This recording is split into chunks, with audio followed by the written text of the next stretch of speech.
Hi everybody, welcome. This is Sonica right here. My name is Christian. Hi, everybody. We're the founders of LoveWorks. Today we are going to give you a absolutely smashing and effective communication tool that is like paramount and just so great when you want to get what you want in your relationships.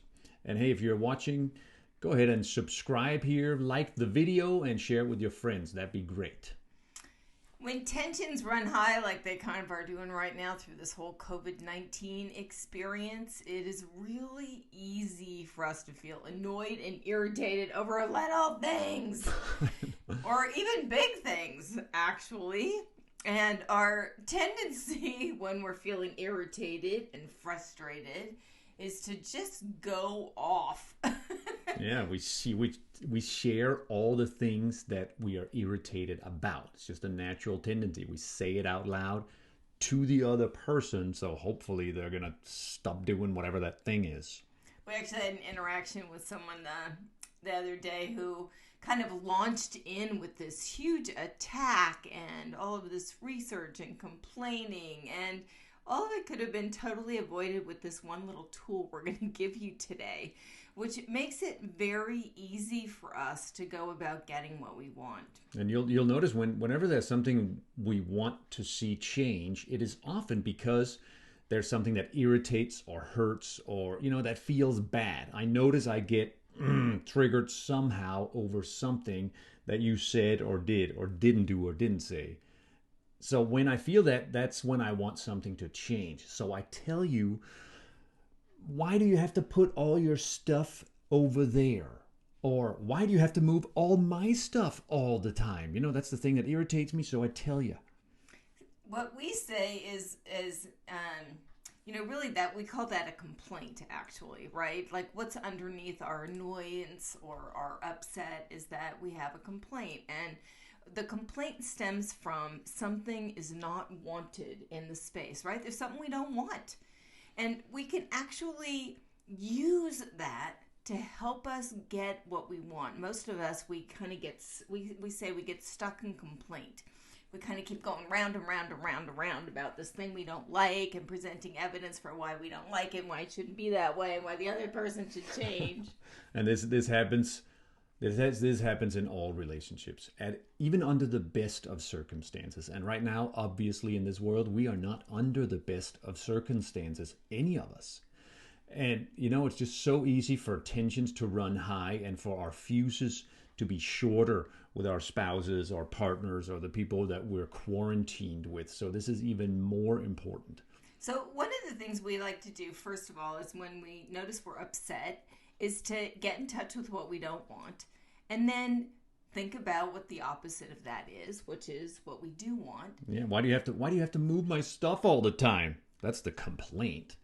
Okay, great. What do you want? What is it I want? I'd like you to not move my stuff all the time and leave it where I put it.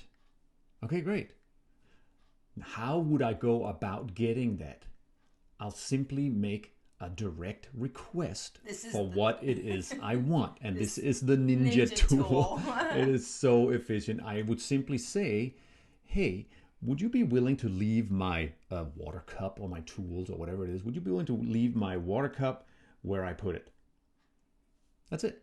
And that's our favorite way of making requests, actually, is to say, would you be willing to? And then fill in the blank. What's great about that is it hooks the other person's will, first of all. And it also begs for or calls for a response. A lot of times when we think we're making requests, we're actually not making requests. I really want you to leave my water glass here is just a statement of something you want. It's not actually a request. No, it doesn't have a call to action. There's no embedded direct call for anyone to act or change inside it.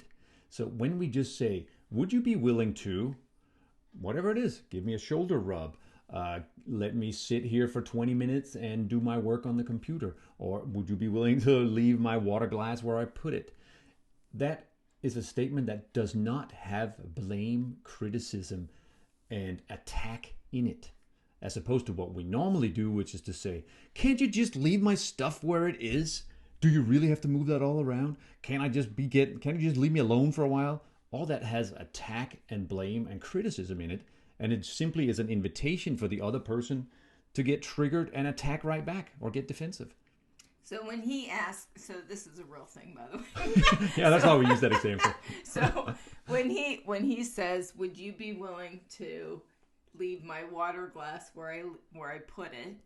I have a couple of different options for how I can respond. One, I can say yes, I'd be happy to leave it there, right? End of conversation. I could also say no, I don't want to leave it there. And then, that would be an invitation for more conversation to see what it might take, for example, to have it be a yes. And the other option really is to negotiate. So let's actually role model that, since this really is cool. a real thing. If you really knew us, both Sonic and I are rather clean freak sort of people, and we sometimes clean each other's stuff up before the other person is done using them. Would you be willing to leave my water glass over there by the sink where I put it? Well, first of all, thanks for asking for that. I can understand how you use it all day and you'd like to know where it is. That's nice, to not yeah. have it be moved. And I notice for myself, I really like looking out and seeing a clean counter space. And so sometimes I want to give that to myself, and I just wash your glass. And I want you to know you can always, if I do that, find it in the dish drainer on that little side hook. And if you really want to have it not be washed, and I'd really like to have the counter clean, I'm wondering if we could keep it more over by the dish drainer section. Sure, just I get to still have my clean counter, and you get to know where your water glass is. Would that work for you? Yeah, it totally would. And I could totally appreciate, I'll say to her, I could totally appreciate your desire for clean counters, because I love that too. It's beautiful. Cool. So, is there a place where if I put it there, that'll work for me? If you put it by the hot water thingy, because where there's already a bunch of stuff, that would be great. No problem. I'll totally do that. Okay, cool. Thanks for hearing that. So that's an example of another, there's yes, there's no, and then there's negotiate. Like you come up with some negotiation that really works to take care. And I want to acknowledge, we're pretty skilled at this, and, we're that really is kind of an easy thing to come up with a negotiation around, and just to acknowledge that sometimes it takes a little bit to be able to get to that, and it's not always so easy, and that's sometimes where it can be helpful to have a skilled outside person to help negotiate coming up with win-wins, especially about complicated stuff like I want an open relationship and you don't, or I want to have a kid and you don't, It's not as simple as a little request and a yes-no negotiation. Yeah, and I want to add, we use a simple example here because that happened this morning. So that, that's just an example, a real example from our household. And on the surface, you might think, wow, that's so brain dead simple. It's not really important. However, look in your own household, in your own relationship, and how often is it the simple things that really get to you, that sets off some sort of argument, But it's how much time the kids spend on their computers, who does the dishes and how they do the dishes, who spends how much time in front of the television. It's all these everyday instances that basically is where relationship happens. And a lot of times also our partners really are willing to give us what we want if they would only know, and we would only be really clear about asking for it. Would you be willing to help do the dishes since I made dinner? Would you be okay with it if I played piano while you make dinner? Would you be okay with, putting your clothes away?